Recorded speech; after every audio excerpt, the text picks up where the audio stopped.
Noir Philauteria. Olá, estamos começando mais um Faladoria. Com vocês mais uma vez aqui, Pedro Rodrigues. Peço que me siga nas minhas redes sociais, tanto o Instagram quanto o TikTok. É só procurar Pedro Rodrigues Produtor. E hoje temos aqui a honra e o orgulho de receber Clóvis Roque Xavier, um ufólogo, que vai falar um pouquinho pra gente hoje aqui sobre a profissão dele, né, Clóvis? Exatamente. Muito boa tarde. Quer dizer, olá, Pedro. É sempre um prazer, assim, comensurável estar num espaço como esse para poder debater esse assunto, para alguns polêmico, né? Uhum. Mas algo completamente natural, né, aos nossos olhos. Então, Clóvis, usei agora há pouco com você aqui, antes da gente começar a gravar, a palavra polêmica, e você falou que não deveria ser polêmico, né? Pois é, Pedro. É uma coisa assim que chega ao ponto de ser assim, de indignar a gente, né? Tá. Porque a gente fica. Pra quem vive, né? Pra quem É. conhece a coisa de perto, fica indignado quando fala que é polêmico. E né? inconformado também. Por quê? Porque esse ponto, né? Esse título, essa rotulação de polêmico sobre algo que é completamente natural, né? A existência de civilizações fora do nosso planeta, que são as tais extraterrestres, que as pessoas confundem muito extraterrestre com monstro, com fantasma, coisas assim mágicas, feitiçarias, maldições. São seres, são civilizações, são viventes, são existências inteligentes que estão fora do nosso planeta. Alguns estão aqui dentro, etc., mas tem a grande parte lá fora. E eles estão nesse imenso cosmo muito antes que a gente mesmo, né? Nós estamos aqui, segundo algumas medições de carbono 14, se não me engano, carbono 14 consegue medir até 20 milhões de anos. Algumas medições aí, são cálculos, né? Dizem que nós estamos aqui há 60 milhões de anos, né? Tá. Não mais que isso. E as outras criaturas que já habitavam aqui, que pré-existiam, como os dinossauros e outros, tem muito mais tempo do que isso.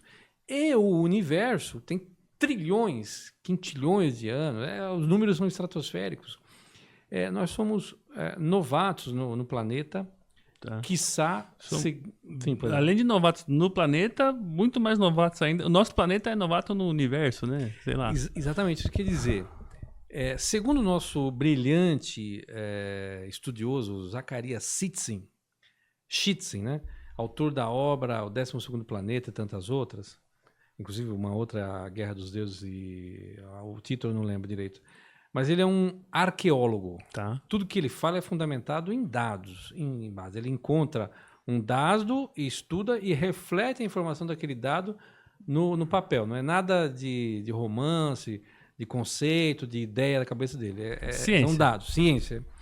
Ele prova, né, através do 12º Planeta, quem tem a oportunidade de ler pode constatar isso, que nós fomos criados em laboratório por seres avançados, os tais Anunnakis, que Anunnaki significa aquele que veio do céu, do espaço.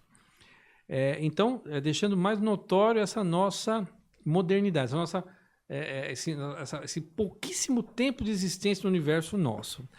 Então, nós dizemos que, poxa, não existe vida fora da Terra, que isso é um absurdo, que não sei o quê, isso é algo que beira o egocentrismo, a arrogância, né? De dizer, olha, o universo tem quintilhões de quilômetros, bilhões de planetas, de galáxias, e só aqui tem vida. Eu sou o único ser, a minha espécie é a única do universo, Deus só fez a nós, só ama a nós, não tem mais nada. Quem acha isso polêmico afirma categoricamente isso que eu acabei de dizer, né? E nós, com esse estudo, com esses experimentos, agora com essas comprovações, né? Eu digo comprovações porque existem provas, principalmente de cunhos arqueológicos, que denotam isso muito bem, de que existem civilizações 1000 anos mais avançadas do que nós, né? Nós é que temos de nos espantar com esse tipo de afirmação. Entendi. Como você pode afirmar que só existe no, E nós existe, no existe universo? evidência que nós fomos criados em laboratório por outra Está civilização. provado, está provado. Por quê? Voltando a essa questão do Zacarias Sitchin, que ninguém conseguiu até hoje de uma maneira A gente é como se fosse uma fazenda de formiga, assim, não? exatamente, cara, exatamente. Aí você fala assim, imagina que eu sou um animal preso numa fazenda cuidada por outros seres. Eu sou um ser magnânimo, maravilhoso, A formiga pensa a perfeito. mesma coisa, né? Exatamente. Eu sou maravilhoso. O que é isso? Isso é negativo. Nós somos eximiamente, até por essa pouca idade que nós temos, nós somos selvagens, tribais. Nós não somos aquilo que a mídia, que o comercial fala. Ah, você é maravilhoso para usar esse calçado. Nossa, eu sou maravilhoso. Não. Nós somos selvagens, nós somos feras bestiais ainda. Né? Então, voltando a essa questão da comprovação. Zacarias Sitchin, como ele chegou nessa conclusão? Ele compilou, isso ele foi estudando por diversos anos, ele foi compilando cada um dos achados arqueológicos que estão nos museus e dos quais ele foi capaz de estudar. Né? Não é impossível você, em pouco tempo, você estudar todos os achados do planeta. Mas você pode se aproveitar dos que já estão achados, né? Como os que estavam no Museu do Iraque, que foi destruído por causa da guerra, e outros achados, como aquele achado da bateria feito num pote de barro, e tantas outras coisas, e os hieróglifos transcritos, quer dizer, escritos naqueles achados, nas estatuetas, nas placas, etc. Ele compilou tudo isso aí, pegou todo esse material. Alguém vai dizer, como é que ele conseguiu pegar? Ele fotografou, meu filho, e depois transcreveu o que está escrito em sânscrito, em o que quer que seja, hieróglifo. E a tradução disso, somada de uma maneira resumida, tornou um compêndio, transformou numa base de dados. E essa base de dados, que é uma coxa de retalho gigante de informações, diz ali, deixa implícito de que nós fomos manuseados por uma civilização avançada. Segundo o que consta lá no hierógrafo, isso que está realmente transcrito, que nós fomos criados para sermos escravos em minas de ouro. Nós fomos feitos a réplica desses seres, os tais Anunnakis, nós somos os Nefilins, né? E nós tínhamos que ter a capacidade de poder, tínhamos que ter uma capacidade racional suficiente para a gente poder operar essa mina, entender que é preciso extrair esse determinado mineral, levar até um determinado local para atender essa demanda dos seres, esses criadores. E isso está abstraído, retirado, lido, entendido desse compêndio de material arqueológico. Isso não entra em contradição, por exemplo, com a teoria do Darwin, da evolução? Pois é. Aí nós temos o criacionismo, né?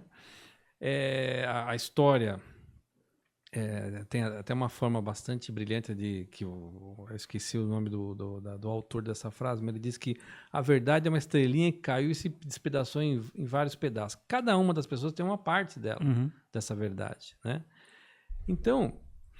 porque o que você está me dizendo, por essa informação que você está me dando agora, condiz muito mais com o criacionismo do que com o darwinismo. Tem uma... Exatamente, porque tem uma outra passagem, outro pensador também, que diz o seguinte, que como é que ele diz? Se nós fomos feitos através de uma explosão de um átomo, de um astro, é a mesma coisa que dizer que um dicionário foi criado através da explosão de uma tipografia. O que eu estou querendo dizer, e o que também Zacarias Sitchin afirmou, é que existe uma inteligência superior, suprema, maior do que todas, e ela pensou em nós, em algo como nós. E com essa estrutura toda, com esse teatro todo, não só o teatro local, planetário, mas universal, isso foi pensado. Eu falei assim, nossa, mas será que tem algum ser capaz de pensar? Ora, não me venha com esse tipo de argumento, você com 3 ou 6% da sua capacidade total racional me dizer isso.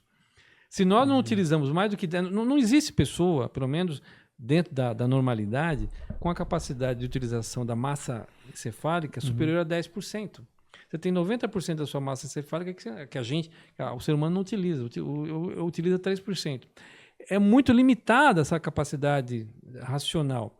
Como é que a gente pode querer dizer que aquele que tem essa capacidade maior e astronômica de poder computar toda essa existência da nossa espécie e das outras, né, afirmando que seria impossível essa outra afirmação de que esse ser que controla tudo seria incapaz de controlar tudo, que não existe um cérebro, como se fosse um cérebro, né? Deus não é, Deus é uma força, né? Como se não fosse possível essa capacidade. Mecanismo, né? Um mecanismo, muito bem, né? De calcular cada uma das nossas existências, as existências dos outros seres em outros planetas, da formatação desse universo, dos outros universos, das outras dimensões. Isso é algo gigantesco, né? E nós somos na fase de entender a nossa existência, né? E esse é o nosso limite, por enquanto. Não vamos querer entender Deus, porque também não nos cabe, né? Nós estamos aqui vivenciando esse patamar aqui, que é o patamar de relação de relacionamento com as demais outras formas existenciais. Aí muita gente vai dizer, mas poxa vida, você está falando que muita gente viu, que é isso, mas eu nunca vi nada. Aí cai naquela mesma retórica. As pessoas dizem que nunca viram nada, aí, exceto tal dia que eu vi uma luzinha que andou para cá e para lá. Mas devia ser um satélite, alguma coisa do tipo. Porque a nossa mente busca o que é mais... Olha, que é mais fácil. Tátil, né? Que é mais... Agora, uma coisa que me deixa interessado. Você disse que isso vem de achados arqueológicos, de estudos, de coisas, de civilizações antigas, traz essas informações pra gente. Verdade. Eu vou te perguntar coisas aqui da visão de um leigo. Então pode ser que eu te pergunte alguma coisa que seja, como me fugiu a palavra agora, que seja um clichê, mas que te peço que você não fique ofendido, tá? Tô te perguntando na posição de forma alguma. Também a gente tem nossos limites também, né? De um leigo. Dentre essas coisas que são consideradas que foram feitas por outros seres, tá incluídas as pirâmides também, não? Olha, absolutamente. Não só a pirâmide, como as cidades elevadas, lá no Machu Picchu, aquela do lago, que eu não lembro as nomenclaturas, tá. Mas os achados... O mais famoso são as pirâmides, né? Exatamente. Os achados lá aquele Chihuahua, eu não vou lembrar o nome, mas os achados no Peru, na Bolívia, no México, e as cabeças da Ilha de Páscoa lá, não? Também. Aquelas da Ilha de Páscoa são incríveis. Inclusive a teoria, quer dizer, a pesquisa de quem esteve lá e estudou determinou que os corpos estão aprofundados. Não é só a cabeça. Exatamente. Existem 2 ou 3 cidades subterrâneas que estão... Você vê aí nos vídeos do YouTube do pessoal passeando lá, aquele grupo lá, aquele casal do Mundo Sem Fim foi lá visitar uma dessas cidades. Pô, tem cidade subterrânea com 3 quilômetros de profundidade por 12 de comprimento, cidades debaixo da terra, onde nessas profundidades existem acesso a ar e iluminação, sem equipamento, só com o posicionamento assertivo dos orifícios, dos morros.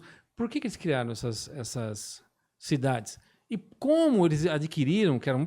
conhecimento necessário, sei lá quantos 1000 anos atrás. Se nossos engenheiros hoje, com uma pilha de diploma, doutorado e mestrado, não conseguem repetir isso, como é que um cara que não fez nada, uma tribo, conseguiu construir isso há milhões de anos atrás, milhares de anos, né? Nesse caso é milhares, porque foi antes de Cristo.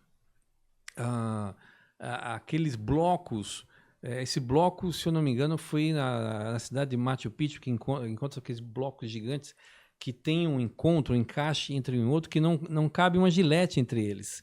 Eles são tão perfeitos que nem a água nem o ar consegue traspassar E é as rocha. junções.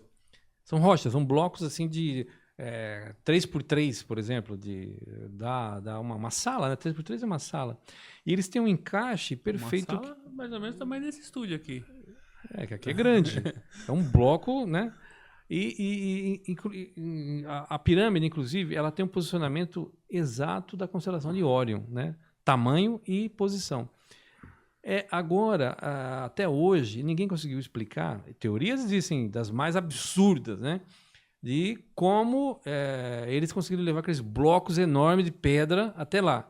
E não é só no Egito que tem pirâmide, né? Não. Existe até na Amazônia, descobriram. Mas na Amazônia é uma coisa ridícula. Mas tem o do México. O México tem várias pirâmides até hoje, né? Que estão para ser descobertas, inclusive. Nessa pirâmide do México foi encontrada aquela pedra do calendário Maia. O calendário Maia foi encontrado lá, né? Então, uma das teorias, por exemplo, que o pessoal hoje comenta é que a pirâmide, para ser construída, foi utilizado uma espécie de barco para transportar aquela... Olha o absurdo. Levar aqueles blocos, eles inundaram o deserto, fizeram barcos, levaram... É uma coisa que não me cabe. Mas é uma teoria, né? Que é um absurdo. Não, para ser uma teoria, precisa ser... Não é, é uma hipótese, né? Não chega nem a ser uma teoria, é uma hipótese, porque... Agora Para ser uma teoria, precisa ser provado, né? Agora você pega... Precisa ser... Não é, Exatamente, desculpa, dizer isso. Vamos lá, ver se eu consigo lembrar, porque também não é minha área. Mas você cria uma hipótese, Sim. aí você faz uma série de experimentos ali, de cálculos, aí se aquilo for comprovado, você tem uma teoria. Perfeito. E para essa teoria ser comprovada, você tem que ter um experimento físico, né, real, para poder... Exatamente.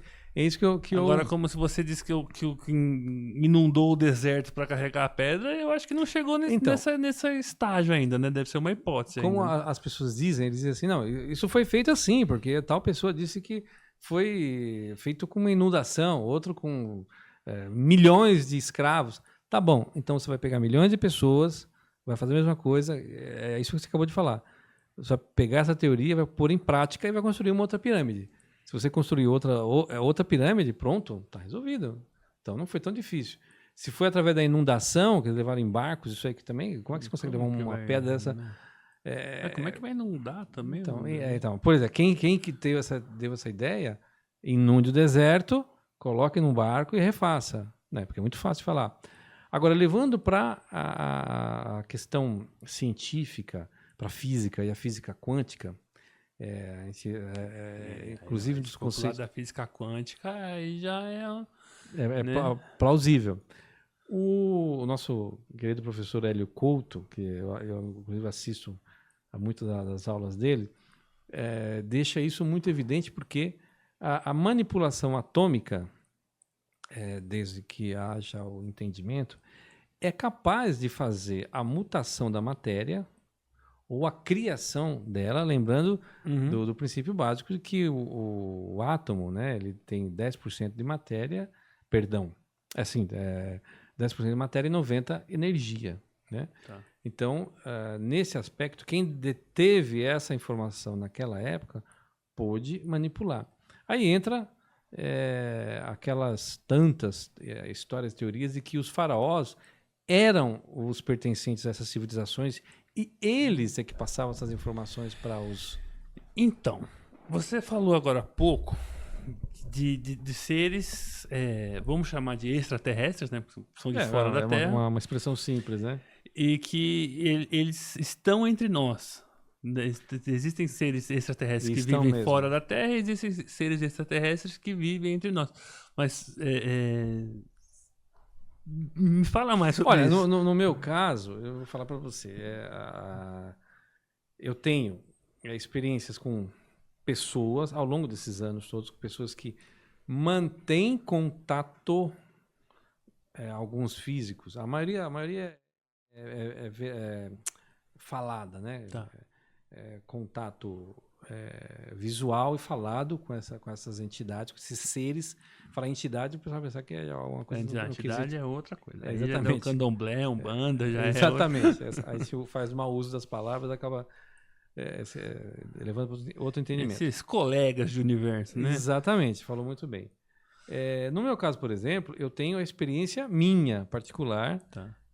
Eu vi as criaturas, né? Ah, Assim não como- são semelhantes a nós. Mas não, porque você falou dos faraós. Os faraós são semelhantes a nós, né? São em o Hélio, tese, né? Que já morreram, em né? tese. Tutancâmon, por exemplo, ele era um jovem, né? Era Tá. uma pessoa comum, mas tem outros que eles usavam, eram vistos sempre com máscaras, com algumas coisas que separavam um pouco. Alguns diziam, separavam um pouco diferenciavam um pouco das pessoas. Alguns diziam que isso era necessário para poder manter a suntuosidade não, manter o poder, a diferenciação do povo, mas em grande parte foi para esconder algumas deformações, algumas características morfológicas até, Uhum. e não assustar as pessoas, né? Tá. Porque a grande parte, alguns deles detinham esse conhecimento e eram os próprios extraterrestres. Mas falando do caso da convivência com seres aqui nesse planeta conosco, eu poderia aqui relatar algumas experiências de outros. Graças a Deus, eu posso falar da minha. Tá. Eu já vi muitos seres, assim, eu não vi assim, multidões de seres. Mas o último ser que eu vi, que esteve próximo a 4 dedos da minha face, é um reptiliano. A pessoa fala assim, não, mas reptiliano, isso aí é abatido. Mas eu vi um reptiliano. O cara, ele tem a pele igual daquela pele rachada, igual de tartaruga, sabe? Sim. Eu vi algumas coisas da internet sobre isso. Ele tem, o que eu vi por 2 vezes, Uhum. ele tem a face um pouco mais afinada, Tá. o olho característico do réptil, com aquela... Como é que é o nome dessa bolinha do olho? Íris, né? Íris, né? Em pé, etc. E o E tem corpo o negócio esguio. da pálpebra ser diferente também, né? Isso eu não tive a capacidade de notar, porque foi rápido e o medo também não deixou ver mais coisas, né? Tá. A primeira vez... Mas eles se misturam com a gente? Não. Então, eles estão exatamente onde a gente menos espera. Eles estão do nosso lado. Por exemplo, a primeira vez que eu vi esse reptiliano, eu vi insetoide, vi reptiliano, teve um ser que eu estava no Rio de Janeiro, a gente estava fazendo um trabalho lá no Rio de Janeiro, a gente alugou um apartamento para a nossa equipe ficar lá enquanto a gente estava trabalhando. De noite, na frente, no meio de todo mundo, na sala, acendeu um pontinho de luz assim, amarelo, dessa cor, assim, esse pontinho de luz aqui, amarelinho assim. E esse pontinho de luz, ele abriu, ampliou e virou como se fosse um leão, um gárgula, só que dessa cor, amarela. Aquela feição com os cabelos, o pelo esvoaçante, a cara brava, o olho fechado. Ele abriu, ficou do tamanho mais ou menos dessa televisão, veio na minha direção, passou por mim, acho que entrou em mim, não sei se passou ou entrou, mas eu senti como se fosse um lençol passando assim por você, sabe? Tá. Esse foi um dos. Eu vi um lobisomem. Tá. O lobisomem também. Vi quando eu morava no Pico do Jaraguá, lá do lado da aldeia indígena. Essas coisas de antigamente, que o pessoal via lobisomem, curupira, essas coisas, pode ser explicado como criaturas que não são desse planeta.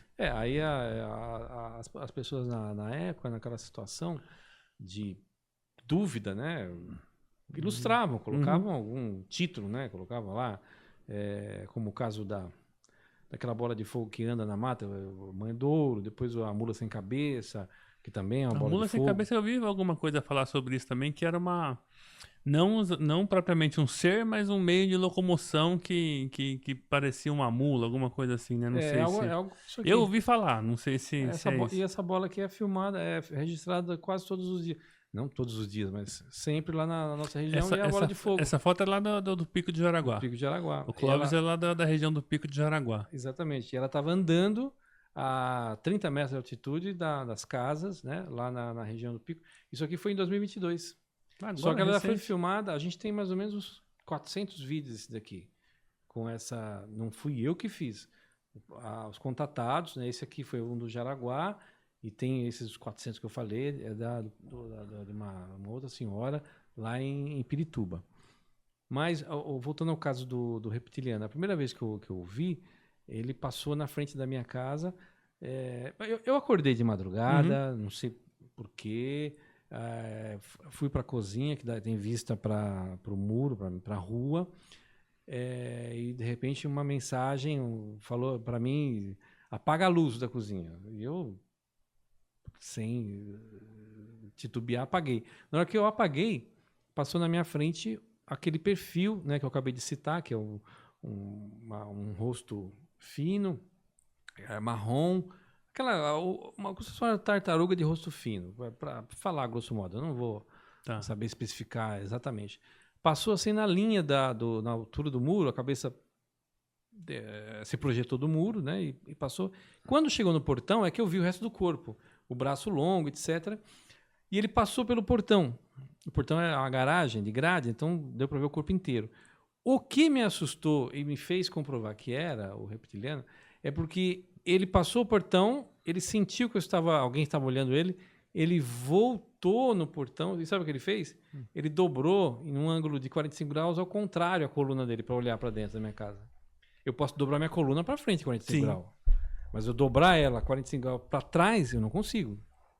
Aí ficou aquilo puxa vida, que coisa estranha. Eu saí da janela e acabou a história. Só que quando ele foi embora, né, porque eu vi, ele olhou e depois voltou e entrou na esquina, minha casa de esquina. Curiosamente, nessa esquina, no final da rua, é onde o pessoal costumava ver uma outra criatura, que é o tal do lobisomem, e outras situações. E é o acesso para a Mata do Pico do Jaraguá, porque eu estou a 1.000 metros da mata. Entendi. Então era o caminho. E o Pico de Jaraguá é um raio, é uma base desse tipo de situação, de tantos registros, porque esses 400 registros que eu falei são todos do Pico de Jaraguá. E tivemos N experiências lá, inclusive até uma derrubada de uma nave lá no Pico, que é outra história. Relativamente recente, né? Foi 2005. Não, então não. Essa do Pico foi 2005. Eu vi uma notícia, a de 13 de junho de 22 foi em Caieiras, que é o município depois, do lado. Nós também fomos investigar e foi um caso assim muito, muito misterioso, porque as crianças, as testemunhas que viram os seres lá eram crianças, 3 crianças. Nós estivemos lá com os pais, com as crianças e tudo mais. Eles relataram um perfil semelhante a esse do reptiliano. São 2 criaturas lá, flutuando, etc., que é outra história, né? Mas eu não quero dizer que essas criaturas são as únicas que estão aqui, que tem muito mais gente, muito mais criaturas que vê, se relaciona, conversa. Eu falei desse do lobisomem, falei desse do insetoide, que esse eu vi em São Pedro. O insetoide, o reptiliano, eu entendi, acho que eu entendi o reptiliano, mas o insetoide, o que é o insetoide? O reptiliano é a evolução dos dinossauros, né? Okay. Um réptil de braço e perna igual a nós, a 2 metros de altura. Mais ou menos a nossa compleição física. O insetoide, no caso que eu vi, é um louva-a-Deus. Imagina aquele animal verde, né? Parece um palito. Ele na formatação humana, aquele olho protuberante grande, a feição afunilada, assim, pontuda, verde, aquele verde quase limão, né? Só que 2 metros de altura, da altura do batente. Eu nunca ouvi falar desse insetoide. Eu estava numa vigília, nessa chácara onde eu fui fazer a vigília, com a ex-presidente do nosso grupo, lá em São Pedro. Era uma chácara que acontecia muito ataque de chupa-cabra. Essa nossa presidente, ela cuidava de 200 cachorros, 200 cães e alguns animais. E os animais estavam sendo atacados, dilacerados, né? E alguns, a maioria, um ou outro não, mas a maioria, eles extraíam o órgão ou extraía só o sangue. Tinha 2 Rottweilers que ele deu uma mordida no pescoço, arrancou um naco de mais ou menos uns 5 quilos de carne, porque os Rottweilers eram um monstro, né, que ela tinha. Não eram filhotes, eram adultos. E ficou só um filete do pescoço prendendo o corpo à cabeça. a isenção de sangue e alguns órgãos internos, como eles faziam com cavalos, faziam com humanos. E nós fomos fazer uma vigília para ver se a gente detectava o que estava acontecendo. Só fui eu e ela. Quando nós fizemos a vigília, não descobrimos nada, nós fomos dormir. Eu fui dormir, ela foi dormir lá na edícula, eu fui dormir na casa principal. Na manhã, logo no raiar do sol, eu dormi com a porta aberta, eu senti uma presença no quarto. Eu abri o olho e vi o insetoide lá, aquela criatura me olhando lá na porta. Qual a minha reação? Fechar os olhos e me cobrir de medo. Eu fiquei apavorado, não sou um super-herói. E depois, quando aquele pavor, aquele pânico saiu, é que eu pude abrir o olho novamente e eu sei que não estava mais ele lá, mas essa minha colega estava lá. Aí alguns dizem, você pode ter visto o corpo astral dela. Às vezes é ela que estava fazendo isso com os animais, é uma acusação que eu não queria fazer aqui, mas eu vi. Agora, só que nessa condição, eu não sabia dizer se ele estava no astral ou no físico. Para mim, estava no físico. E por que esse comentário? Que eu não soube equacionar a situação no momento? Porque eu não sabia que existia um insetoide. Conversando com as outras pessoas, é que eles disseram, olha, eu já vi na internet relatos assim. Existe uma criatura com esse perfil relatado em outras regiões.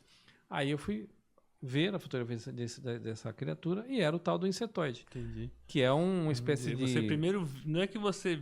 Eu não sabia da existência dele. É aí que eu queria chegar. Não é uma coisa que alguém te influenciou a acreditar. Você primeiro viu e depois foi ver que aquilo já existiam outras pessoas que tinham visto aquilo. Exatamente. E também complementando que esse insetoide, ele é uma espécie de cientista. Aí que entra esse ponto que eu falei, que a mulher pode ter alguma relação.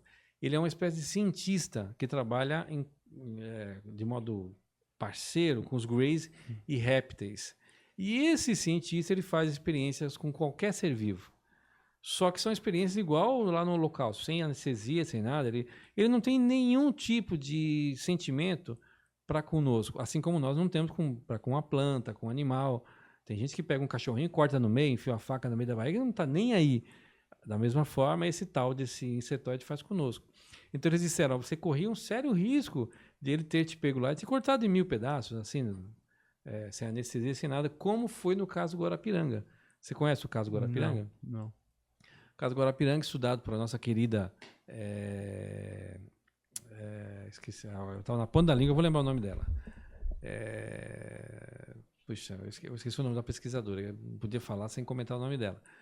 Mas foi uma pessoa que foi atacada por um ser extraterrestre lá na represa e ele foi retalhado. Por que se diz que foi por um ser extraterrestre? Por quê? Porque o corpo encontrado, ele estava intacto, no que diz respeito à pele, intacto, 99% intacto. Ele estava isento, sem nenhum órgão interno. A única coisa que sobrou foi o pulmão cortado em bisel, quer dizer, transversal. Sobrou o pulmão esquerdo, direito, e ele cortou a metade, não assim de uma maneira perpendicular, mas em ângulo. Perfeito, como se fosse um laser por dentro, mas sem cortar esse músculo, a pele. Ele só foi encontrado um orifício no ombro, outro entre o ânus e o saco escrotal, sem os olhos. Então, quer dizer, um objeto entrou por aqui pelo ombro e aspirou todas as vísceras, o pulmão, parte do pulmão, coração, tudo. E eu falo, que tecnologia é capaz de fazer isso? Além de arrancar o olho, queimar aqui, arrancar o olho e a órbita labial. A órbita labial e a língua, né? Então o legista falou, eu não sei como fazer isso. Então foi algo que fugiu à nossa capacidade tecnológica, né? Então é mais uma outra categoria de ser que pode ser exatamente, que é ligada a os Greys e aos insetoides, que faz esse tipo de experiência com os seres humanos. Eu falei dos répteis, falei desse tal de lobisomem, só que o lobisomem, apesar das pessoas acharem que ele faz... Tem muita história de lobisomem, muita. E o mais interessante é que as pessoas, além da experiência que eu tive, todas as pessoas que viram ele falam a mesma coisa. É um ser de garras longas, olho vermelho, dentição aguçada, pelo brilhante escuro, e as mãos, as garras vão depois do joelho. são mais amplos. Tem um cabo da PM que contou isso para nós em Piracicaba, que eles atiraram nele e ele desviava das balas, dos projéteis. Então o pessoal contou em Serrinha, que fica no Alto de São Pedro, do lado de Piracicaba tem uma outra cidadezinha que eu esqueci o nome. São vários lugares. Em Paraná tem uma das pessoas que não consegue contar, a esposa que conta, porque quando ele começa a contar a experiência, embarga a voz dele. Entendi. De tamanha emoção. Porque é um pavor, é uma coisa... Né? Quando eu vi essa criatura, eu tinha 14 anos, no Pico de Jaraguá. Né? Mas eu lembro com riqueza de detalhe, porque ele me marcou bastante. Então, também não estou querendo dizer que só existe esse tipo de criatura. Não que existe N tipos. Essas são as que você teve experiência. No meu caso é que eu tive experiência, né? Mas existe evidência de que criaturas e seres que são de fora da Terra, de alguma forma, convivam conosco, assim, sem a gente saber? Então... onde eu quero chegar? Vou ser mais direto. Essas teorias de conspiração que a gente ouve, como é o nome do presidente, o Joe Biden, é um reptiliano. Isso pode ser verdade ou não? O jogador de basquete lá que tem um vídeo no YouTube que circula, que a mão dele estica e tal. Pode ser verdade ou isso já é... Não, tem algumas coisas que são absurdas, mas outras nem tanto. Nós podemos... uma coisa é você enxergar o mundo daqui de baixo, do seu ponto de vista. O seu mundo, assim como o meu, o que é? As 4 paredes da minha casa. Eu falo, não. O que não acontece, o que acontece aqui dentro é a verdade. O que acontece fora das paredes aqui da minha casa não pode ser verdade. Outra coisa é você enxergar o mundo lá de cima, onde você vê tudo, aquele complexo de pessoas, de meios, de equipamentos, de cidades. O mundo é gigante. O que eu estou querendo dizer é que o mundo é muito maior do que a gente enxerga. Uhum.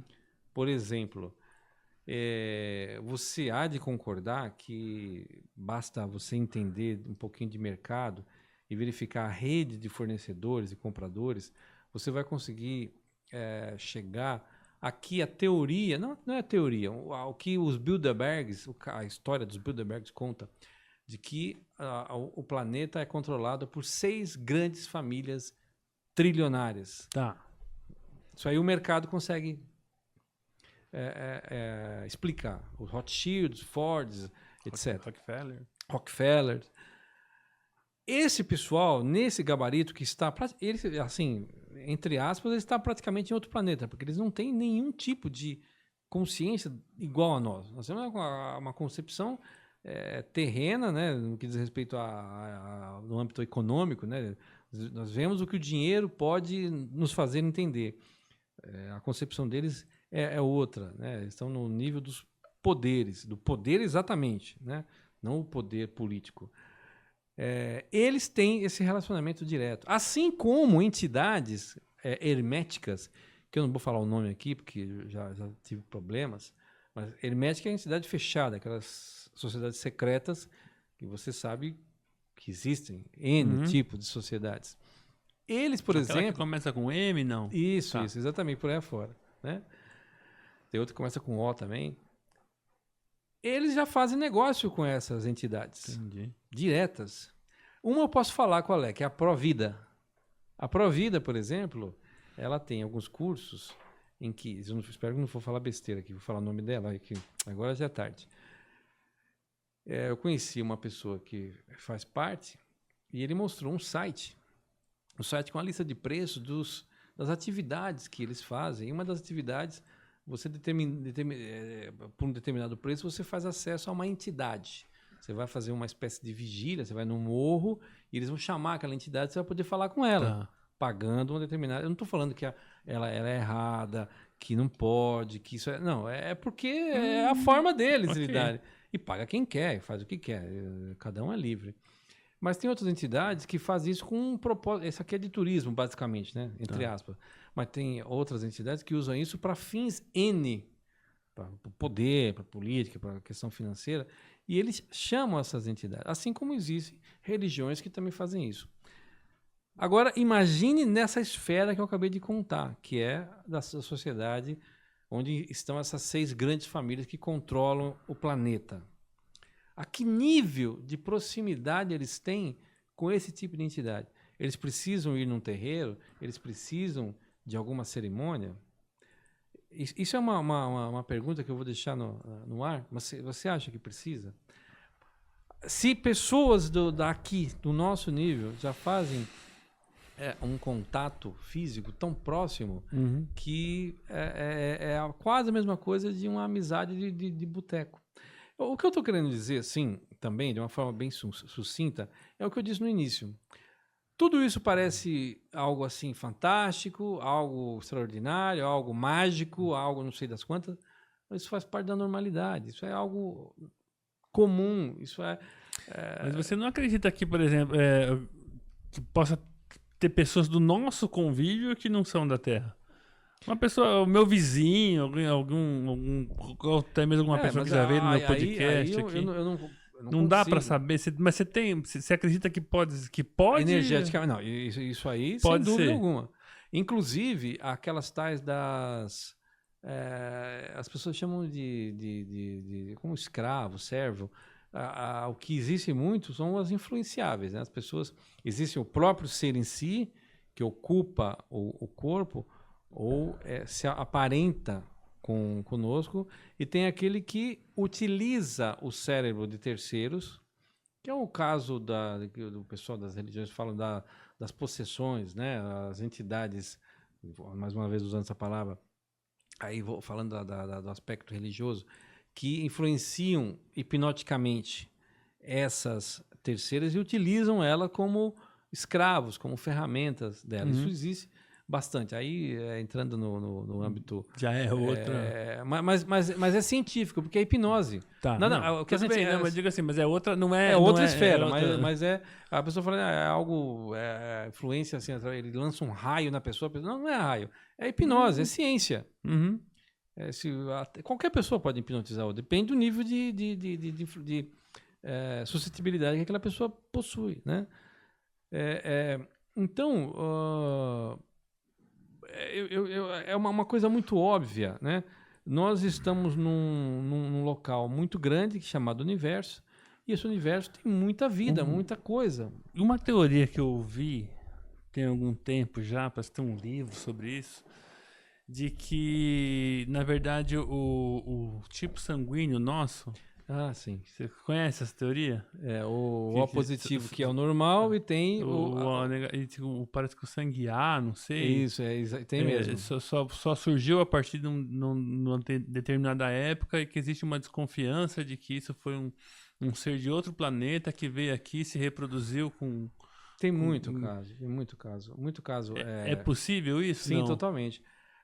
Tem muitas pessoas levadas, né, que são continuamente levadas, uma para fazer uma instrução, uma relação, e outras para fazer uma manutenção, né? Eles fazem a procriação para experimentos, experiências N, experiências autorizadas pela Federação.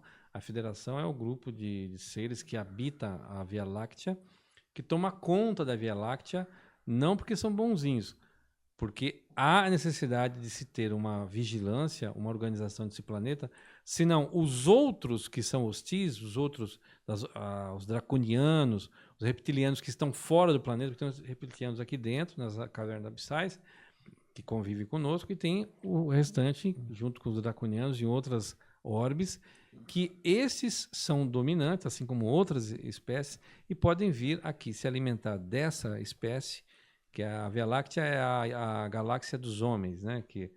Dos homens, que é modo de dizer, onde existem seres com a nossa compleição física, cabeça, tronco e membros, que são de carne. Então, para a segurança, há essa organização. E o nosso planeta faz parte desse bojo, desse conjunto. Nós sofremos a influência dele, não só deles, como dos nossos criadores, que vieram segundo está no livro 12º Planeta, o famoso planeta Nibiru, que é um planeta que tem 100 vezes o tamanho da Terra e prescreve uma órbita contrária à nossa, que de 3.000 em 3.000 anos nós nos encontramos. E campo magnético deles faz o nosso campo se reverter, por causa do tamanho, da potência, né? Então, nós vamos ter que nos acostumar a esse tipo de situação, a esse tipo de relação. Algumas pessoas perguntam, mas por que se eles existem, por que eles não aparecem? Por que eles já estão aqui? Agora, mas por que eles não se manifestam uma vez? Porque existe uma hierarquia, que existe ordem. O ego humano, se esse relacionamento que algumas entidades secretas possuem com essas entidades se dissipa para todo mundo, para 100% do planeta, para essas pessoas que têm esse ego muito inflado, que têm essa vontade de dominar, de tomar conta, de ser... Isso vai virar uma competição, um caos, né, efetivo, tão grande que você pode destruir a raça inteira e perder a oportunidade dela continuar experimentando situações existenciais para progredir consciencialmente. Uma fração, por isso que hoje está como está. Uma fração está evoluindo, tem um nível de consciência, e outra não. Essa fração, ela tende a aumentar gradativamente até chegar aos 100% da humanidade. Não sei quando vai chegar, porque nós já estamos há 20 milhões, 60 milhões de anos de existência do ser humano, e nós estamos no que estamos. Que são seres que, alguns, com todo respeito, não estou falando que todos são, mas sem desmerecer e com todo cuidado, eu vou usar uma palavra que as pessoas podem ficar chateadas, mas alguns teóricos dizem que nós somos iguais a vermes. O ser humano é um verme. Ele consome, defeca, consome, morre, mas não serve para nada, ele só serve para destruir. Não se descobriu para que serve o ser humano. Ele serve para destruir, come tudo. Destrói a mata, rio, o ar, tudo. Consome o... Destrói tudo. Aí ele morre, nasce outro, faz a mesma coisa. E é um cupim até destruir o planeta. Quando o planeta se destruir, ele vai ter que se colocar em outro lugar. Você acredita que a região do Pico de Jaraguá, da mata do Pico de Jaraguá, é como se fosse uma base ali, um local de concentração? Já está comprovado. Por mim. Tá. Para mim, já está comprovado. Pelo fato que aconteceu lá, que acontece, né? Em 2005, por exemplo, que eu assisti, não sozinho. Eu fui chamado pelos outros vizinhos, assisti o que estava acontecendo, e quando me deparei, estava lá 3 dessa esfera aqui, 3, sendo 2 perseguindo essa terceira. E eles... Como é que começou? Essa parte eu não vi, foram os vizinhos que disseram. Uma dessa bola vermelha saiu do meio da mata até uma certa altitude. Dessa altitude, ela lançou um cilindro ao solo. Quando ela lançou esse cilindro ao solo, apareceu as 2. De trás da montanha, como se tivesse saído de dentro. E começou a perseguir essa primeira, quer dizer. E eles começaram a correr um atrás do outro em volta do pico, na mata ali. Isso eu assisti. Quando eu cheguei, estava acontecendo isso. Num dado momento, essas 2 esferas pegaram rumo, deram uma guinada à esquerda e foram rumo ao oeste. E essa primeira esfera que estava sendo perseguida, ela foi de modo descendente até atingir a torre do Pico do Papagaio, porque lá são 2 morros. O morro maior é o Pico de Jaraguá, o menor é o Pico do Papagaio. Esse menor tem a torre da TV Cultura. Então, na base dessa torre, ele atingiu essa torre e olha o que aconteceu. Ele explodiu, fez um cogumelo de fogo da altura da torre. A torre tem 30 metros de altura. E incendiou toda a mata na região, no entorno da montanha. Não houve estrondo, não houve onda de choque, não houve barulho, não houve nada. Só aquele fogo. O Pico de Jaraguá, naquela época, já estava proibido o acesso depois das 5 da tarde. Antes ele era liberado, agora naquela época não. Até hoje também é proibido. Nós não pudemos subir naquela noite lá, só no outro dia. Foi preciso inúmeros caminhões, uns 10, 15 caminhões do Corpo de Bombeiros. Mas como é que você sabe que precisou de 10 caminhões? Eu sou radioamador, naquela época era permitido o rádio, agora é digital, naquela época era analógico, eu podia escutar o rádio, a transmissão. Eu corri para o rádio para escutar. Eu escutei o posto de Pirituba sendo convocado, de Jaraguá, Casa Verde, etc., para atender esse incêndio. E nós fomos localizar no outro dia o local. não pudemos chegar lá no topo, porque no local onde foi atingido era um local que podia se acessar, que era na base da antena, onde existia um muro e um pequeno trilho atrás. Aquele trilho estava destruído e não poderia se chegar lá porque corria risco de vida. Nós não pudemos chegar. Mas nós vimos todo o incêndio. E anos depois nós Você descobrimos... chegou a sair na imprensa, alguma coisa sobre o assunto? Não saiu nada. Nada. Nenhuma absoluto. desculpa, tipo assim, foi um Balão, sei lá. balão, alguma coisa, Mas não não. saiu nada, não saiu absolutamente nada. E depois de um tempo, eu consegui, através dos índios, tem uma tribo indígena lá, eu consegui 2, que como está demarcado como reserva indígena, você pode fugir da trilha desde que é acompanhado com os índios. Então você não está cometendo um crime ambiental, Ok. porque a reserva é indígena e a cacique e os índios Tá te levando Então, na tá casa deles, acompanhando. na terra deles. Exatamente. Você não está usando facão, não está quebrando nada, então, em tese, você pode andar. Eu fui até a base do pico. E eu fotografei algumas coisas lá, a base desse morro. E eu fotografei lá Eu não vi na hora. Mas depois, passado um tempo, analisei a fotografia está muito nítida. Tem uma porta de pedra lá. Sabe, Alguma coisa. No Pico de Jaraguá tem alguma coisa subterrânea. E fora essa porta, que eu posso mandar a imagem depois para você poder... Inclusive eu coloquei no TikTok. Só que ninguém identificou. Eu marquei, mas ninguém... Mas tudo bem. Mas existe lá, fora esse dado que eu passei, existe uma mina de ouro abandonada. Tá. Aí você fala lá, imagina, não existe o Instituto Florestal e o próprio Pico de Jaraguá conta essa história para os visitantes, porque lá existem 2 tanques de mineração ainda hoje por aluvião, que são... aluvião é a coleta de ouro num riacho, né? Eles desviavam o riacho e colocavam naqueles tanques para separar o ouro. Mas a montanha é uma mina cheia de túneis. As portas são 3 ou 4 entradas que estão bloqueadas, você não pode acessar, porque realmente é perigoso. Você vai entrar naquele negócio e vai se perder lá. Então, ele tem característica nesse sentido, por ter esses túneis, por ser uma montanha rochosa que oferece uma camada de proteção para um evento, para essa base que existe lá, e os incontáveis registros que nós fizemos lá e outras tantas pessoas, né? Eu te contei que são 400 registros só dessa esfera lá ao longo desses 15 anos que a gente registra lá no Pico de Jaraguá. Assim como lá, existem outros tantos lugares, não é só lá. Você está dizendo lá porque lá é o seu local lá de trabalho, onde eu estou, né? né? Mas, por exemplo, na Bahia, é Chapada dos Guimarães, na Bahia, se não me engano. Dos Veadeiros é Goiás, acho que é Guimarães. Meu Deus do céu. Acho que é isso. A Chapada da Bahia. Lá é outra. Existe a região de Mucugê, por exemplo, uma cidade que está lá na Chapada. As pessoas cansam de ver faixas de luz que saem da Terra e vão até o universo.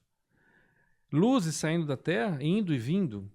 Pessoas que acampam lá, que é tão conhecido que as pessoas vão acampar para fazer esses avistamentos e passam naves, passam objetos metálicos em cima da cabeça deles, eles fotografam, testemunham. Mas, mais uma vez, você fala assim, mas ninguém mostra, mas ninguém acredita. Nós temos um militar da aeronáutica, o coronel Irangê Holanda, que ele contou coisas absurdas, como, por exemplo, a desmaterialização do teto do carro onde a equipe de jornalismo do estado do Pará estava com ele. A nave metálica pairou em cima, desmaterializou o teto do carro e os repórteres puderam fotografar a nave. Não sei o que estou dizendo, você pega a declaração que está no YouTube. Essa declaração do coronel Irangê Holanda, ele um oficial da aeronáutica, contar isso, e as pessoas não acreditam. Mas existe, pelo que você está me contando, inclusive desse fato que aconteceu no Pico de Jaraguá, que foram os caminhões do bombeiro, não saiu nada em imprensa, existe um trabalho das autoridades para não deixar essa informação ser disseminada. Não, inclusive nós descobrimos a equipe da PM, da viatura da PM que chegou lá no momento. A viatura, esses policiais, o que chegou lá, filmou e está com esse vídeo até hoje, porque ele não libera para nós. Não liberou. Ele filmou a nave e as criaturas queimadas. Essa que eu acabei de contar. Aí Então foi, chegou, na verdade, um acidente lá entre eles. foi, né? ele foi derrubado. Essa primeira invadiu e a federação contra-atacou. Todas as Entendi. naves que são derrubadas no planeta é a federação que derruba. Tá. O pessoal fala, não, os americanos derrubaram. Não tem. Nós estamos na época da pólvora. Como é que nós vamos atingir e ser páreo para criaturas, para entidades não, para seres com esse nível de tecnologia, né? E eles depois receberam ordem para deixar o local. Aquela mesma história dos filmes de ficção. Eles saem, aí vem os militares, em parceria com os americanos, que nós temos uma parceria contratual com eles nesse aspecto. Eles pegam, limpam tudo e vão embora. Como aconteceu em Caeiras. Caeiras são N as testemunhas que relatam os tais dos kids pretos, soldados vestidos de preto, desceram lá, chegaram lá nas viaturas, alguns chegaram de helicóptero, fizeram a varredura nas ruas, no entorno, no local, levaram tudo daquele local onde houve o impacto da espaçonave. E Os homens de preto, então, existem. nesse caso são os de uniforme preto, né? Os tais dos kids pretos, aquele pessoal da Forças Especiais. É um homem vestido de preto. Exatamente. Men in exatamente. Black. Isso existe de verdade. E eu, com essa experiência que eu tive, falando especificamente, de uma forma particular, olha, eu descobri que tudo aquilo que está na televisão, tudo aquilo que te vê na TV de ficção, 90% é a realidade. 90%. O cara tem que se inspirar em algum lugar, né? Você acha que o cara tira aquilo da cabeça? Aquele Cara, quando cria filme. o filme. Porque tudo que você está me contando agora, dentro do filme, o MIB, tem lá o insetoide. Tem vários, né? Tudo que você está me contando tem nos filmes. Aquela história das bases secretas, os agentes secretos. O nosso escritório foi atacado 2 vezes por esses agentes. Uma vez fora e uma vez dentro. Atacado? Tipo, invadiram? Em 2005 também, em maio de 2005, dia 5 de maio, não, 2005, o caso do Pico foi em junho. Tá. Esse caso do assalto, da entrada na minha casa, foi dia 5 de maio de 2005. Dia 20 de maio de 2005, nós fomos lá no Condabra 1, lá em Brasília. O Condabra 1 mesmo, lá em Brasília, a convite da Força Aérea, por causa daquela campanha UFOS, que foi o nosso grupo que criou em 2002, a revista UFO criou em 2003, e eles fizeram uma campanha para desacobertar as informações ufológicas. Aí a FAB, para poder estancar um pouco esse movimento, ele convidou os ufólogos para ir até lá, e ele quis mostrar os arquivos que eles têm para provar que eles não guardam nada a respeito do assunto. Eles tiveram a audácia de mostrar um arquivo, uma caixa, arquivo de aço, com algumas gavetas vazias, para dizer, tá vendo? Tá aqui o arquivo para você ver, não temos nada. É uma coisa absurda. Eu já perdi a linha do raciocínio. Estamos falando da Que invadiram lá o seu... Exatamente. Em 2005, dia 5 de maio de 2005, nós estávamos inclusive nessa guerra, por causa desse problema aí da campanha, da perseguição dessa revista. Não tem problema falar. Nós estávamos sofrendo uma certa perseguição porque a gente estava muito, muito avançado nesse âmbito ufológico, né? Estávamos ganhando espaço, etc., notoriedade. Então, e nesse período iniciou uma campanha para nos destruir o grupo UFO Gênesis.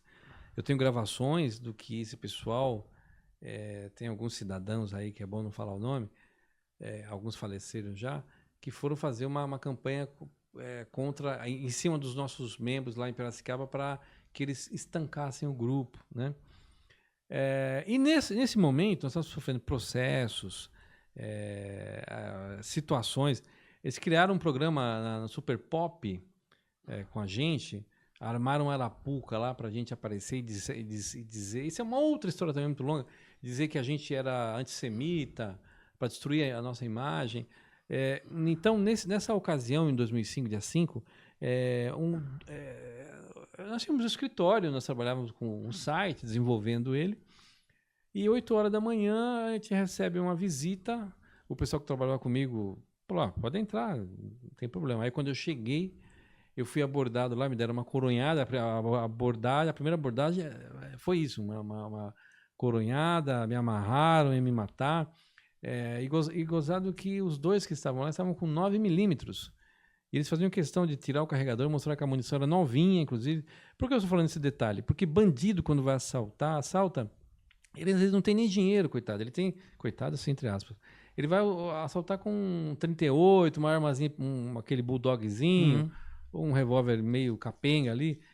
O bandido que vai assaltar com 9 mm em 2005, hoje eles assaltam normalmente, mas naquela época era impossível. Uma 9 mm nova hoje é mais ou menos o valor de um carrinho usado, Exatamente. né? O cara usar 2 9 mm brilhando, com munição zero, para roubar um escritóriozinho com 1 ou 2 notebooks, é porque era uma coisa um pouco mais avançada. Inclusive, ele nem roubou nada, pegou uma câmera fotográfica minha, um gravador e foi embora.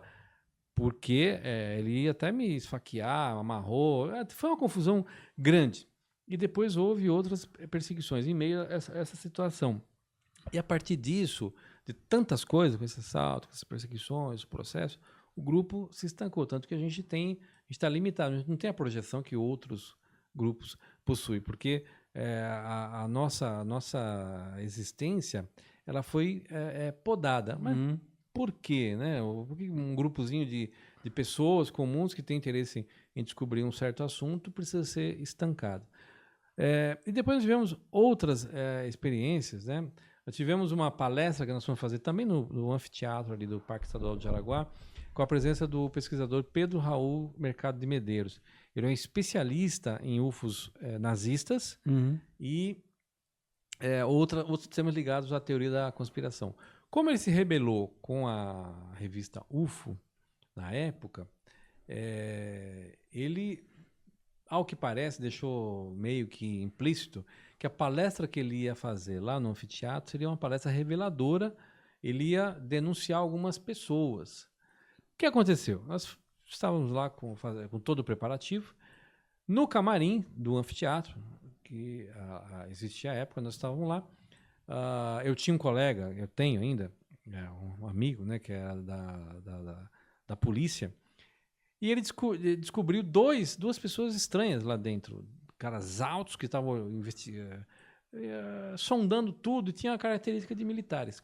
Quando ele apontou para aqueles os dois vieram em nossa direção, aí, sem falar nada, empurraram a gente, entraram no camarim, começaram a revirar tudo, e a gente, o que é isso? O que está acontecendo? Quem são vocês? Não falaram nada, dando peitada em todo mundo, revistaram tudo, depois foram embora, se juntaram a mais 2 lá, eles eram 4. Por que vieram aqui esses caras? Eles não falaram nada, mas os caras eram monstros, sabe? E estavam armados, tinham um volume na cintura. Então, eles ficaram lá o tempo todo assistindo, não permitiam que chegasse perto. Sabe como são esses tipos de agentes? Né? E a gente, pessoa simples, como é que você vai peitar um cidadão? Aí peitar, você vai levar um tiro desses caras.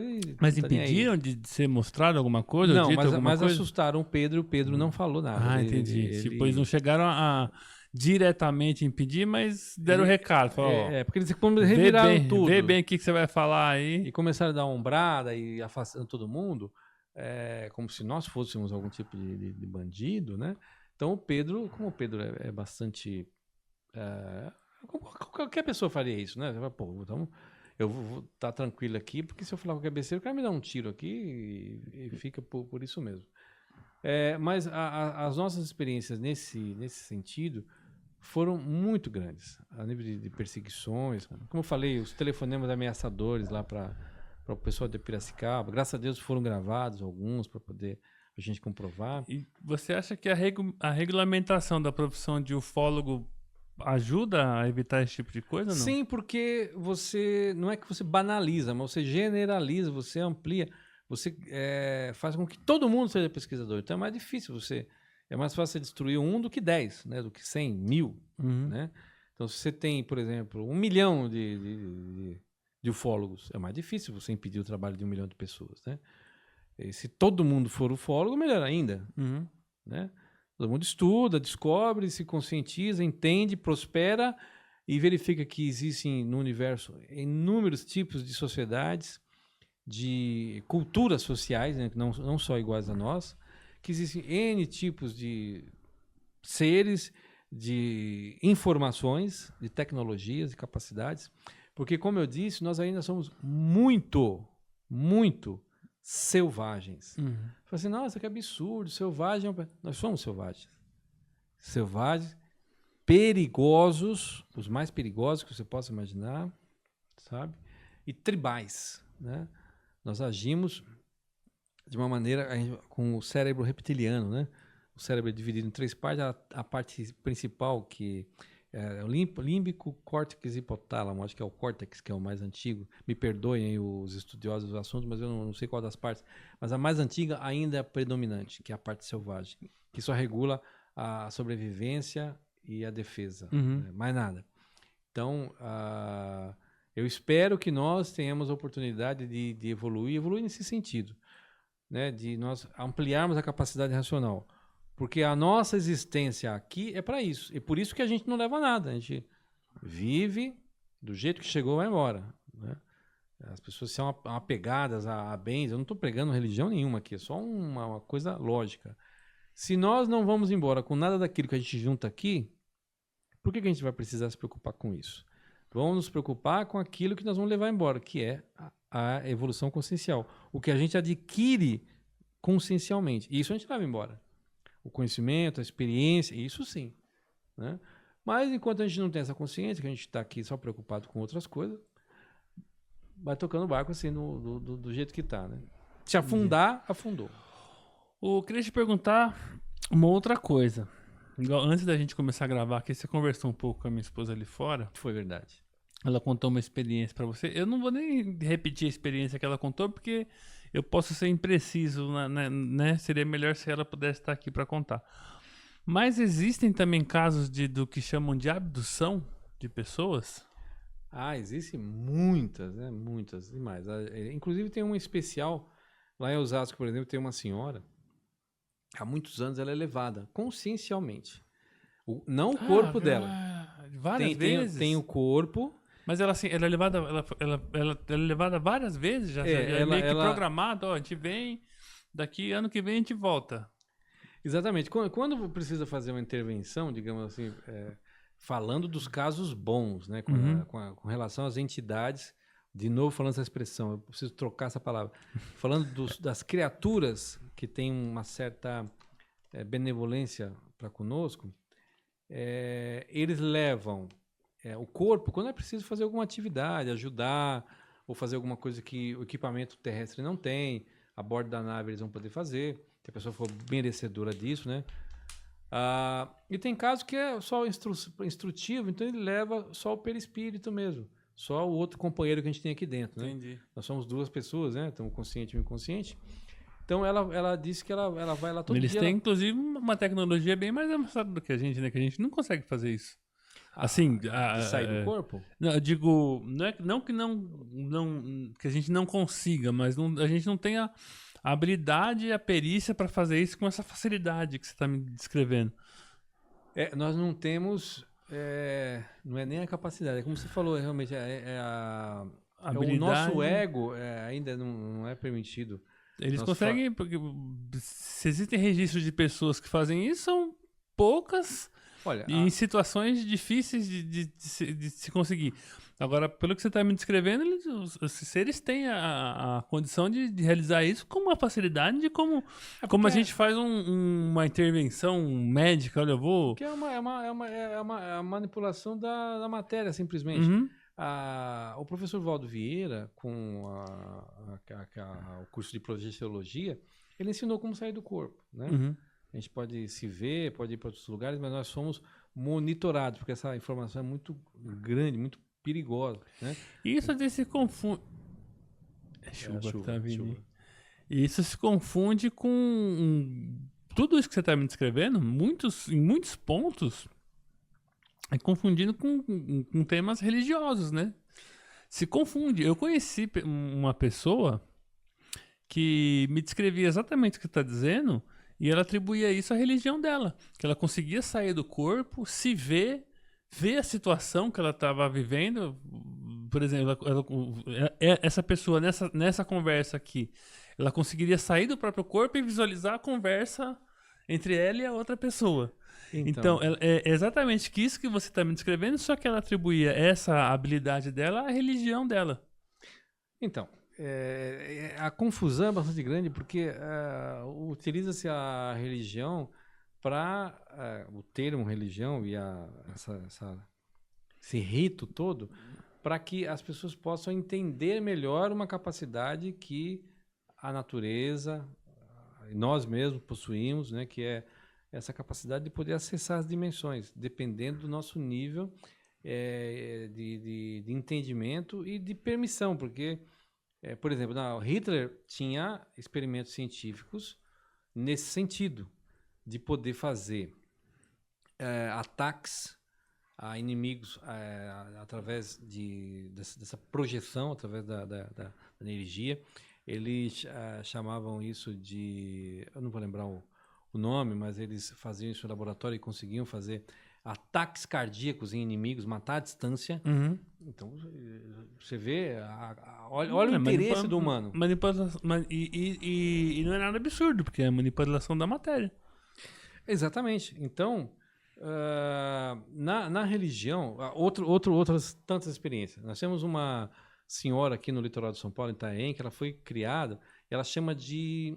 A pessoa que criou ela chama de Madame Zeta.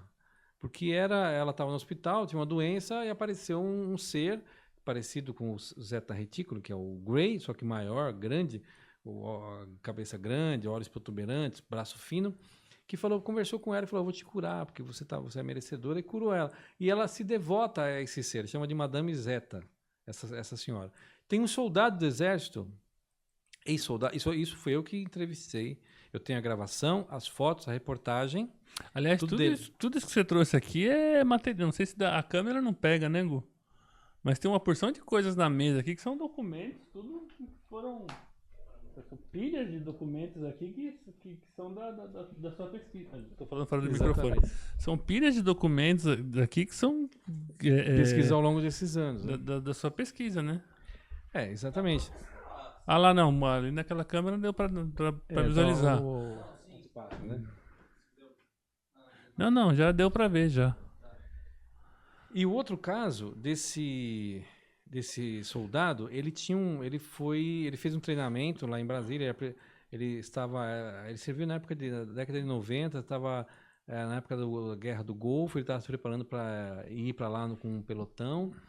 Todos os exércitos se preparam. Acontece uma guerra no vizinho, o exército outro se prepara, porque se eventualmente for convocado, preciso fazer uma ação, ele já está treinado ali, já está ativado. Esse soldado ele foi fazer um treinamento lá em Brasília e ele sofreu um acidente com a deflagração de um projetil que explodiu perto dele, mas o projetil tinha contaminantes. O estilhaço pegou nas costas dele e aquele agente radioativo contaminante fez com que a cicatriz nas costas dele não curasse mais.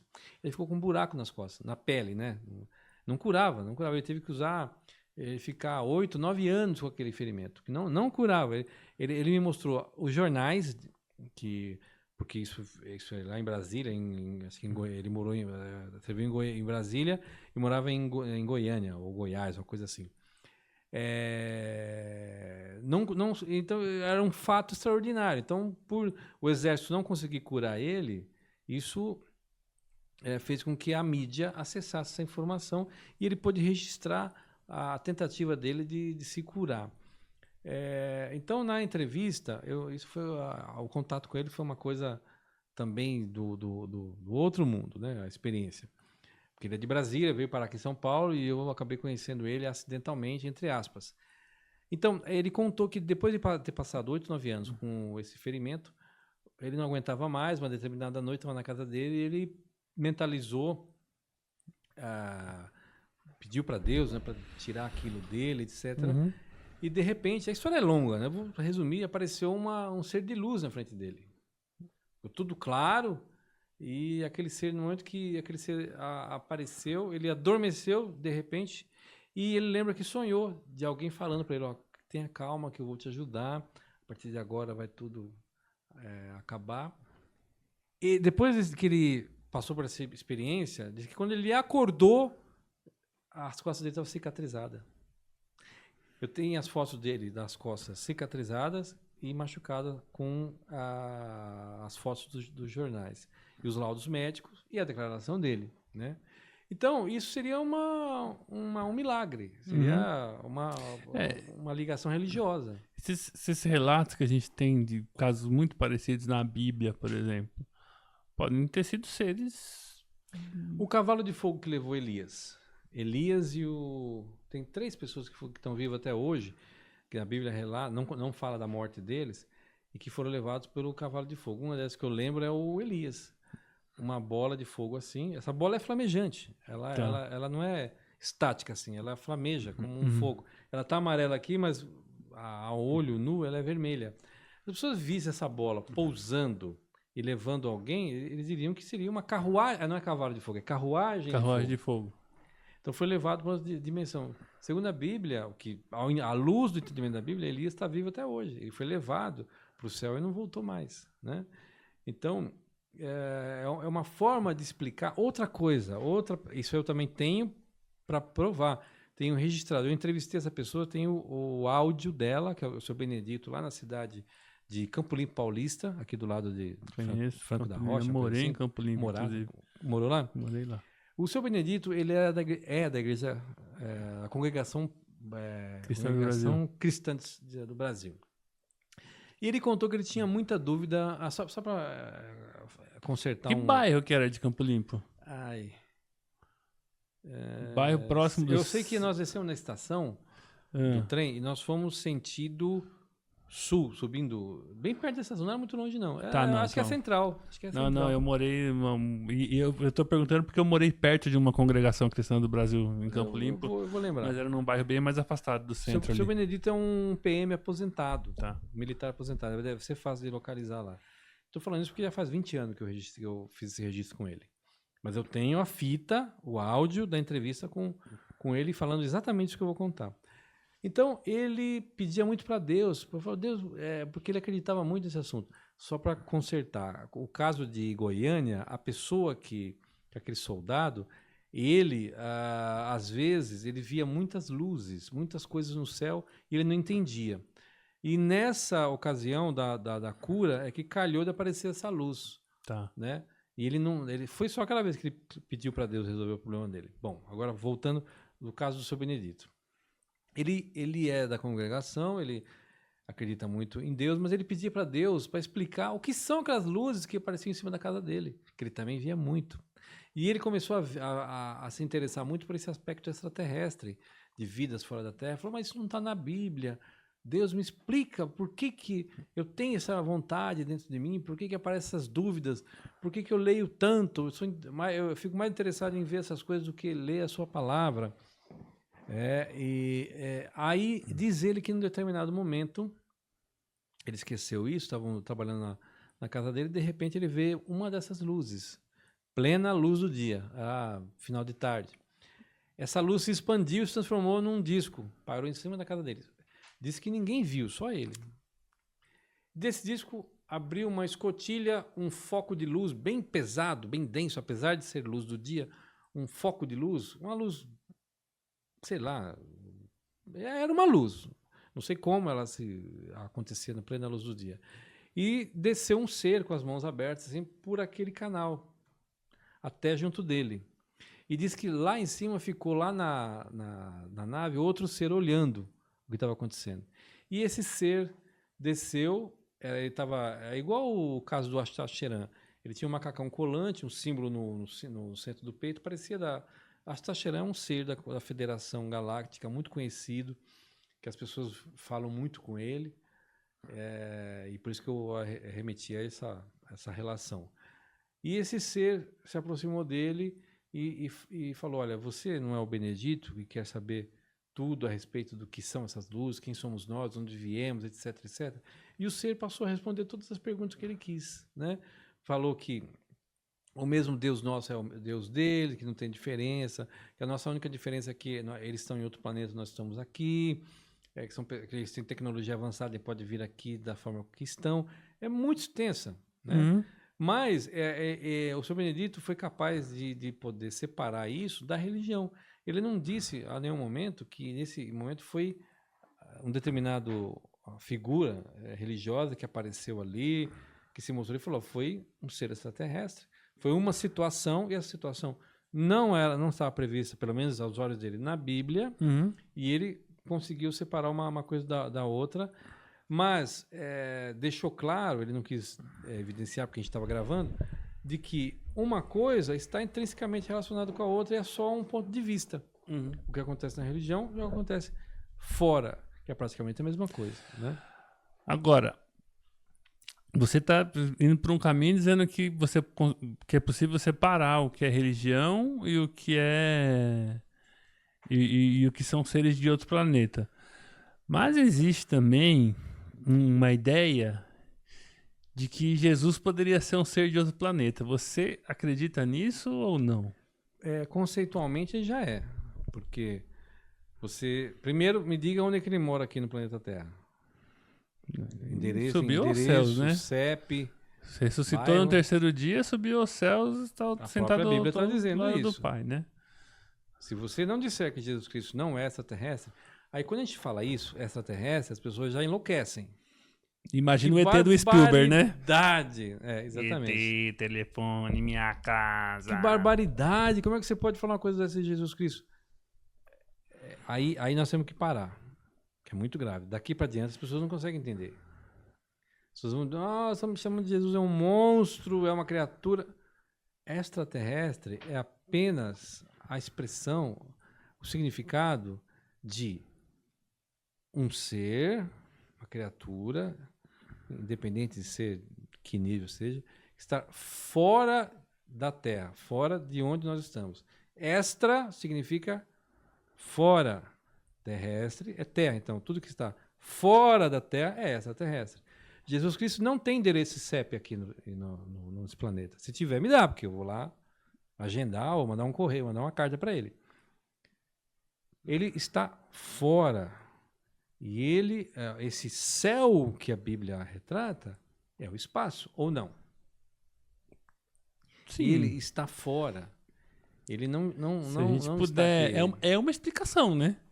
Para quem só estuda pelo lado religioso, se você for ver, é uma explicação, né? Do que é o céu. Exatamente. Agora, se você disser que o céu é essa nuvem aqui, a Não, própria não. nuvem está...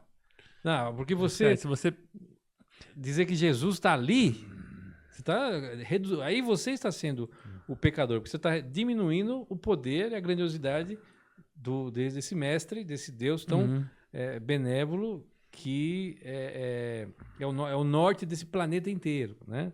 Apesar de haver outras religiões. Mas, mais uma vez, a gente volta ao que a gente falou no início. A gente quer fazer com que o mundo se dobre aos nossos olhos. Aquilo que a gente quer que seja. As coisas não são do jeito que a gente quer, do que a gente enxerga. As coisas são do jeito que são, né? Então, inclusive, as pessoas dizem que nós somos filhos de Deus. Nós não somos filhos de Deus, nós somos irmão do filho, né? Na melhor das hipóteses, porque a Bíblia diz que Deus mandou o seu filho unigênito, que foi Jesus. Jesus é o filho unigênito. Bom, eu já entrei num campo que não devia ter entrado. Não, é melhor a gente não... É perigoso esse mas caminho existe aí. essa possibilidade. Na sua concepção, é uma realidade. Sim, ficou está muito evidente, né? Agora, o que eu estou querendo apenas dizer, para ser assim mais direto, é que... Por exemplo, quando Maria foi fecundada, pode ter sido não foi de fato um anjo, mas sim um ser de fora da terra que, olha, Maria, vem cá, a gente vai colocar no seu ventre exatamente. um ser aqui mais evoluído para ajudar a humanidade. O que você me diz da estrela de Davi? Aí foram lá e mataram ele. Penduraram numa cruz. Olha E que a estrela beleza. de Davi, exatamente. Você não tem Mataram. orgulho da humanidade, às vezes? Mataram por causa de política. Né? Porque acharam que ele ia tomar o lugar do fiel mandatário da época. Inclusive o cara mandou matar até as criancinhas, todas as criancinhas, só para não correr risco de alguém tomar o lugar dele. Depois, os demais. E o próprio. E as pessoas preferiram, com todos os exemplos que Jesus deu, Jesus curou os cegos e tudo mais, e mesmo assim as pessoas preferiram escolher ele a morte do que o Barrabás, o bandido, né? Não, você é o pior porque você é o político, você quis salvar nós, quis concorrer com o nosso líder, que é o Caifás, eu não lembro o nome. Para me lembrar o nome é muito ruim, mas o líder religioso da época. Se você Eu também não concorrer sou tão- com ele, você é pior que bandido. Então, para você ver o nível de suscetibilidade que as pessoas têm, de alienação, de dominação e de hipnose. As pessoas elas aceitam até hoje, né? Consciencialmente, da forma livre e original, as pessoas não conseguem, em sua maioria, expressar a sua legítima vontade. Elas expressam a de terceiro, porque preferem, porque acham mais fácil. Não estou falando que elas são boazinhas, elas fazem essa escolha, né? E isso nos traz ao ponto que nós chegamos. Nós corremos o risco de, por conta dessa alienação, de nós nos tornarmos apenas e tão somente escravos, assim como fomos planejados, mas no sentido pior, sem a capacidade racional, só braçal e só mecânica. Por quê? Porque a gente aceita a hipnose, a gente aceita a informação do terceiro, a gente não quer pensar, não quer raciocinar, a gente não quer analisar, a gente quer apenas receber as coisas da maneira que vem. E esse risco, o risco da dominação, é um risco que a inteligência artificial está abrindo as portas nesse sentido, está escancarando, está deixando a coisa mais evidente. E se nós não retroagirmos, não fizermos alguma coisa, o Criador não nos quer nessa condição de escravos, porque não foi para isso que nós fomos criados. E a gente está cada vez menos usando a nossa capacidade, né? Isso que você falou de inteligência artificial, Então, e nós já fomos quase destruídos, se eu não me engano, 2 ou 3 vezes, né? Teve Noé, depois teve um outro cataclisma que foi na época dos dinossauros, nós não estávamos aqui. Teve algumas passagens bíblicas, que aí o registro arqueológico ajuda a corroborar isso, de que Deus decidiu extirpar a raça humana, né? E no caso de Noé ficou bem evidente. Ele falou, não, pelo menos você vai ficar livre, porque o restante, tá vendo, de milhares de pessoas, ou centenas que existiam naquela época, só um casal deixou vivo, quis deixar para procriação. Então significa que já houve um desgosto naquela época. O negócio da doença, né? Porque a gente teve agora mais recente o negócio do Covid. Foi. E exatamente 100 anos atrás, lá em 1920, teve a gripe espanhola. Você acha que tem alguma coisa a ver do controle de... Não, vamos dar uma... Ou é coincidência? Não, sempre existe, inclusive, como nós falamos que nós sofremos o controle pelos Anunnakis e pela Federação, que estão ali no mesmo nível, no mesmo ambiente, existe um controle pensante e lógico, invisível, mas existe na nossa sociedade. Se for preciso implantar mais vida, é implantado. Se for preciso tirar algumas, é tirado. A hora que tem que eliminar uma determinada pessoa, existe essa manipulação direta por uma simples vontade comum dessas hierarquias. Não vou falar divindade, vou falar hierarquias. São várias. Alguns chamam de anjo da guarda, etc., mas não que seja o anjo da guarda menor que isso, mas é algo um pouco maior no sentido de diferente do que essa básica estrutura. Há um controle administrativo da vida aqui, como em qualquer outro lugar. Você fala, não, mas isso não pode ser controlado por vontades. Nós estamos vivendo aqui por uma mecânica. É que nem um reloginho. As coisas têm que se engrenar. Não é um reloginho. Infelizmente, não é um reloginho. Tem As que ter coisas um são controle. manipuláveis. São manipuláveis. Por exemplo, você tem alguma coisa projetada para acontecer daquela forma. O reloginho está com a engrenagem certinha. Ele não funciona. Não é, se tiver que ser de uma forma completamente diferente do que aquilo está planejado, vai ser. E normalmente é. Totalmente diferente das planificações. Nenhuma planificação, em sua maioria, costuma dar certo. Se desse certo, não existia a lei de Murphy, né? Porque tudo que você planeja é o que não dá certo. E aquilo que você não imagina que não vai dar é o que realmente acontece, né? O controle é, como é que eu direi? É por uma vontade de terceiro, é uma vontade fora da nossa. Só que de administradores que têm interesse na nossa existência, na nossa evolução. Tanto que na nossa vida, no que quer que seja, quando acontece um merecimento, o caso do merecimento, vamos comentar nesse sentido.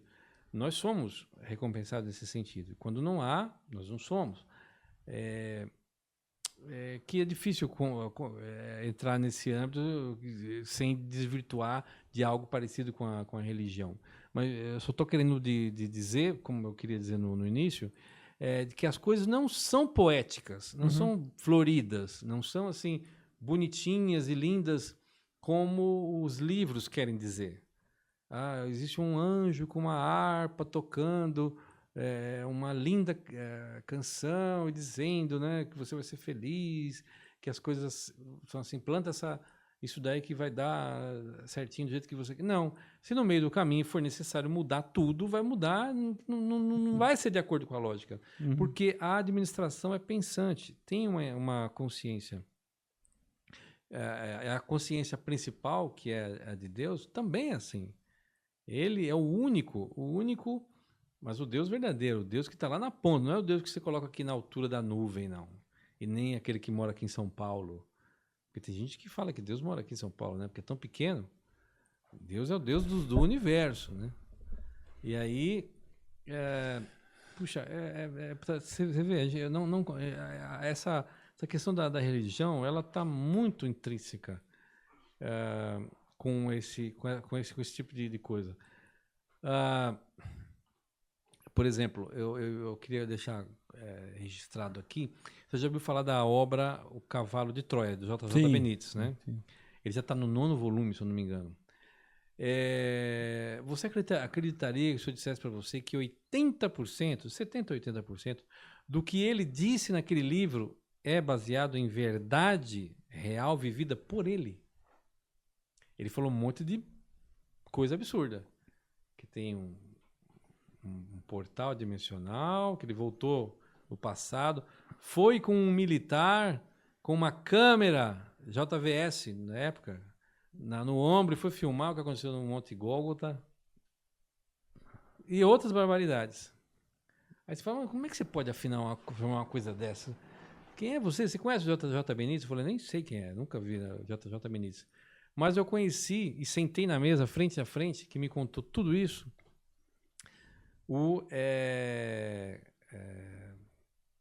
do Grupo Rama, o Wells, o primeiro nome. Minha cabeça, para poder lembrar os nomes, eu vou lembrar o nome completo, mas é o fundador do Grupo Rama, que é o Sisto Paz Wells. Sisto Paz Wells. Tem o Carlos Paz Wells e eu conheci o Sisto. O Sisto, ele fazia vigílias. O pai dele fazia vigílias no deserto, lá no Peru. Tem um salar no Peru. É um deserto lá, não sei se era o salar, porque tem no Chile e uma parte, parece que também pega lá no país, o Peru. E o pai dele começou a fazer contato, de tanto fazer vigília, fez contato com uma certa entidade. Entidade de novo não, com criaturas extraterrestres. Elas vinham com a nave, pousavam no deserto e ele conversava com eles. Ele, com o passar do tempo, apresentou para os filhos essas criaturas, essa experiência. E essas criaturas mostraram para eles o portal dimensional, que eles chamam de Sendra. Eles entraram nesse portal, eles mostraram tudo que existe nas outras dimensões, o conhecimento, etc, etc. E esse ser que levou ele no portal, falou para o Sisto Pazuello, falou, vocês podem convocar todos os jornais do planeta que vocês puderem convocar. Não existia internet naquela época, ele convocou da forma que pôde. Convidem eles para vir aqui no deserto, nós vamos nos apresentar para eles, nós vamos mostrar tudo que eles querem, que eles quiserem, para eles passarem para o mundo, para ficar comprovado que nós existimos, que nós temos essa tecnologia, que nós somos aqui dispostos a ajudar.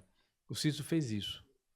A mídia do planeta ouviu ele? Lógico que não. Achou que ele era um louco varrido, um doido, né? Só que o Jornal da Espanha foi o único que falou, vamos mandar um repórter lá para saber o que esse maluco, às vezes tem alguma coisa que a gente pode aproveitar. Vamos mandar um repórter lá para saber o que está acontecendo. Mandaram o JJ Benítez. JJ Benítez chegou no Peru e falando de uma maneira assim bastante superficial, né? Disse, olha, o que está acontecendo aí? Porque você está maluco? Você mandou uma carta para nós lá, dizendo para vir para cá. Ele falou, sim, nós passamos essa situação, os seres que nos convocaram. E ele levou o JJ Benítez lá para o deserto. Lá no deserto ele fez um encontro com as criaturas. Caiu de costa, né? Mas passado o susto, depois de ter experiência com eles e ter entendido a situação, os seres passaram a... porque foi o único repórter que apareceu, e os seres cumpriram o que foi prometido. Passaram todas as experiências e informações que o Sisto pôde captar. O Sisto anotou tudo. E isso não foi num dia só, ele ficou lá dias, eu não lembro agora se foi 15 dias ou 20 dias, um mês. Mas ele anotou tudo, fotografou, anotou, registrou. Agora a pergunta, ele levou isso para o jornal? O que o Sisto Pazuello fez? Quando ele voltou para a Espanha, o que ele falou para o jornal? Ele falou, aquele cara é um louco, esquece isso aí, não tem nada a ver. O cara lá é um doido. Pronto, página virada. Só que ele pegou todo esse material dele, pilhas e pilhas de anotações, que ele foi anotando. Imagina, você não faria o mesmo, você vê esse monte de informação? Ele pegou todas as informações, diluiu, colocou em páginas e transformou em histórias maravilhosas, que você lê nos compêndios aí, que são hoje, são 9 dessas pessoas, 500 páginas cada compêndio, contando coisas assim absurdas.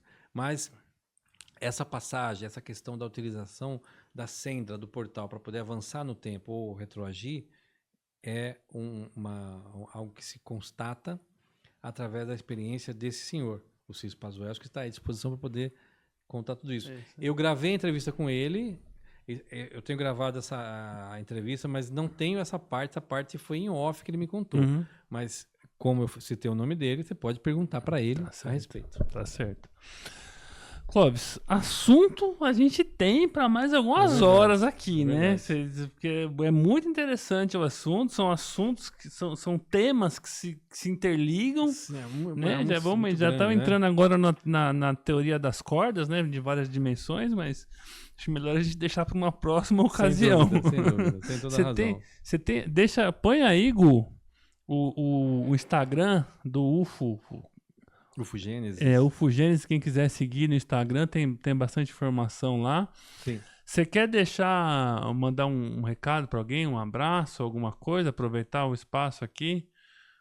Bom, não, a única coisa assim para o universo onde eles estiverem, deixar um beijo muito grande para meus pais e minha tia, que partiram já há um tempo, minha tia agora recentemente. Um beijo muito grande para eles. Bom, é isso aí. Esse foi o Clóvis Xavier. Clóvis Roque Xavier. Aqui no Faladoria. Espero que vocês tenham gostado. E até a próxima. UCU View, Faladoria.